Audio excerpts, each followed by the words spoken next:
Today, Secretary of State Marco Rubio said the administration's review of foreign assistance has officially concluded and that the administration would cut 83% of USAID's programs and fold the rest into the State Department. This comes as the administration appears to be ignoring a court deadline requiring it to pay $2 billion in debts to aid groups for work already done. Nick Schifrin has been following all this, and he joins us now. So, Nick, tell us more about what Secretary Rubio announced today, and what's the status of that court deadline? Secretary Rubio announced the cuts on a post on X, saying, quote, the 5,200 contracts that are now canceled spent tens of billions of dollars in ways that did not serve and in some cases even harmed the core interests of the United States.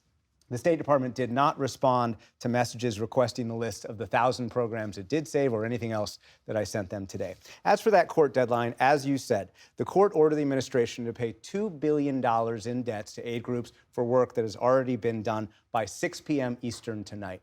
And two attorneys who are familiar with the legislation told me there has been a, quote, trickle of payments, but nowhere near an acceptable amount. And one of those attorneys goes on to argue, quote, the government is intentionally dragging its feet. The whole process is overtaken by political actors using these invoices for work already done as a cudgel to destroy the aid industry. The attorneys also argue the administration is ignoring court orders from a month ago not to issue new terminations based on President Trump's initial inauguration night executive order or Secretary Rubio's subsequent memo. The government instead argued that on February 26th, no, our new terminations are not based on that executive order or Secretary Rubio's memo, but based on a, quote, individual review by Secretary Rubio of all 13,000 contracts that state and USAID have. So let me just put those numbers up. The government says Rubio personally reviewed 13,000 contracts, assuming that's from inauguration night to February 26th. That's 38 days, which means Rubio reviewed 342 contracts a day. A lawyer familiar with the litigation told us, quote, that is totally implausible and honestly insulting. Well, Nick, 83% of USAID's programs being cut. What's the impact of those kinds of cuts? Let's split the impact up between security and strategic impact and the humanitarian impact, which we'll get to in a minute. For the security and the strategic, I spoke to Kaush Arha, who's the president of the Free and Open Indo-Pacific Forum, and who, as USAID's former strategic advisor on strategic engagement, he helped coordinate U.S. policy toward China during the first Trump administration. There is enough fat in federal government that needs to be trimmed. And I applaud President Trump's efforts of trimming the fat in federal government.